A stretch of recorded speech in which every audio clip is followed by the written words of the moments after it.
నమస్కారం. ఈ రోజున నిజామాబాద్ జిల్లాకు సంబంధించి సమీక్షా సమావేశం నిర్వహించుకోవడం జరిగింది. ఈ సమీక్షా సమావేశంలో మొట్టమొదటిగా తాగునీటి సమస్యకు సంబంధించి, అట్లాగే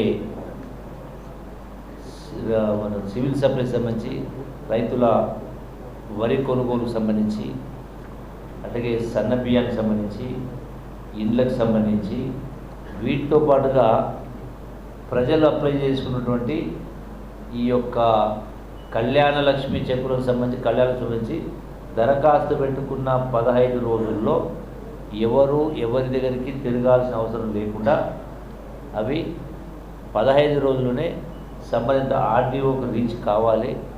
అట్లాగే బర్త్ సర్టిఫికేట్ కానీ, ఇన్కమ్ సర్టిఫికేట్ కానీ, డెత్ సర్టిఫికేట్ కానీ ఇవన్నీ కూడా ఆఫీస్ చుట్టూ తిరగాల్సిన అవసరం లేకుండా 45 గంటల్లోనే ఆ సర్టిఫికేట్ ఇష్యూ కావాలని జిల్లా కలెక్టర్ గారిని సంబంధిత అధికారులను ఆదేశించడం జరిగింది. దీంతో పాటుగా 500 రూపాయల గ్యాస్ సబ్సిడీకి సంబంధించి ఉన్నటువంటి కనెక్షన్స్కు వస్తు సబ్సిడీ కొంత వ్యత్యాసం కనపడతా ఉంది. అంటే ఎక్కడో కొంత లోపం ఉంది. రేషన్ కార్డు తప్పకుండా, ఆధార్ నెంబర్ తప్పకుండా, అప్లై చేసుకోకనా, డాటా ఎంట్రీలో ఎంటర్ కాకనా ఉంది. కాబట్టి దాన్ని మళ్ళీ డోర్ టు డోర్ సర్వే చేసి ఒక ప్రొఫార్మా తయారు చేసి కలెక్టర్ గారు చెప్పి వాటి మళ్ళీ గ్రామాలకు అధికారులను పంపించి గ్రామ డోర్ టు డోర్ సర్వే చేసి ఎవరికైతే అర్హత ఉండి కూడా రాలేదో వాళ్లకు వాటిని సరిచేసి ఆ మిస్టేక్ సరిచేసి వాళ్ళకు ఇచ్చేటువంటి ఏర్పాటు చేయడం. అట్లాగే 200 యూనిట్ల కరెంట్కి సంబంధించి కూడా ఎవరైనా అర్హత ఉన్నా కూడా 0 రాకపోతే వాటిని కూడా మళ్ళీ ఒకసారి ర్యాండమ్గా ఒకసారి వెరిఫై చేసి చెక్ చేసి కార్యక్రమం చేయమని చెప్తా ఉన్నాం. మూడవది ఏంటంటే, ఇది ఇందిరమ్మ ప్రభుత్వం, ప్రజాప్రభుత్వం.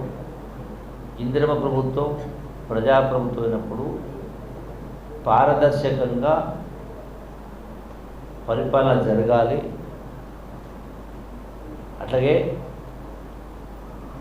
ఆ ప్రజలకు ఇబ్బంది కలగకుండా తొందరగా దాన్ని వాళ్ళకు అవసరమైనటువంటి సర్టిఫికేట్స్ కావచ్చు, ఇంకోటి కావచ్చు, ఆ సమస్యలు పరిష్కారం కావాలనే దాంతో ముందుకు వెళ్ళి కార్యక్రమం చేస్తా ఉన్నాం. అట్లాగే ఈ యొక్క భూభారతికి సంబంధించి కూడా ధరణికి సంబంధించి ఎన్నో లోపాలు ఉండి రైతాంగం ఎంత ఇబ్బందులు పడతా ఉన్నారో వాటన్నింటిని కూడా కొత్త చట్టం ప్రకారం ఆ వెసులుబాటు కల్పించడం జరిగింది. రైతులకు సంబంధించినటువంటి ధరణి వల్ల చాలా తప్పులు జరిగినాయి. వాటిని సరిచేయడం కోసం సమీక్షా సమావేశాలు ప్రతి మండలంలో కలెక్టర్ గారు వచ్చి సమీక్ష నిర్వహిస్తారు. రైతాంగాన్ని పిలిచి రైతులకు ఈ కొత్త చట్టంలో ఉన్నటువంటి మేలు ఏవైతే జరుగుతాయో వాటిని మొత్తం కూడా విశదీకరించి రైతాంగం చెప్పే కార్యక్రమం చేయడం జరుగుతుంది. దాని తర్వాత వాటన్నింటినీ కూడా సరి చేసి ఏర్పాటు చేయడం జరుగుతుంది. అట్లాగే కొత్తగా ఈ యొక్క అసైన్మెంట్ కమిటీస్ కూడా ఏర్పాటు చేసే కార్యక్రమం చేస్తామని చెప్పని గౌరవ సంబంధిత మంత్రి ఉమ్మరెడ్డి గారు గౌరవ ముఖ్యమంత్రి చెప్పడం జరిగింది. సో ఓవరాల్గా ప్రతి అంశం పట్ల పారదర్శకంగా ఉండే విధంగా తొందరగా పరిష్కార పద్ధతిలో ఆ దిశగా అడుగులేసి ముందుకెళ్ళే కార్యక్రమం చేస్తూ ఉన్నాం. దీనిలో జిల్లా యంత్రాంగం, కలెక్టర్ గారు, ఇతర అధికారులు, అట్లాగే ప్రజాప్రతినిధులు, నాయకులందరూ కూడా ప్రజల పక్షం ఉండి ప్రజలకు ఇబ్బంది కలగకుండా చేసేటానికి శ్రీకారం చుట్టది. డెఫినెట్గా నాకున్నటువంటి నమ్మకం, అధికారులపై నమ్మకం ఉంది, విశ్వాసం ఉంది.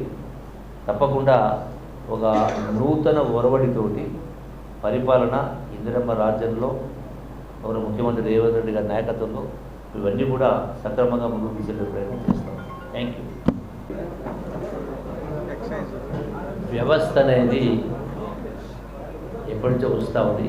ఈ పొరపాట్లను అభివృద్ధి జరిగినప్పుడు ఆల్రెడీ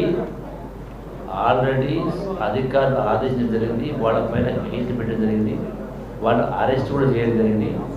ఇటువంటివి పునరావృతం కాకుండా అవసరమైనటువంటి కట్టుదిట్టమైన చర్యలు తీసుకునే కారణం జరుగుతుంది. సంబంధ అధికారులకు కూడా ఆదేశాలు ఇవ్వడం జరిగింది. రిపీట్ కాకుండా అన్ని జాగ్రత్తలు తీసుకునే కార్యక్రమం చేస్తారు. దురదృష్టకరమైన జరిగింది. అన్ఫార్చునేట్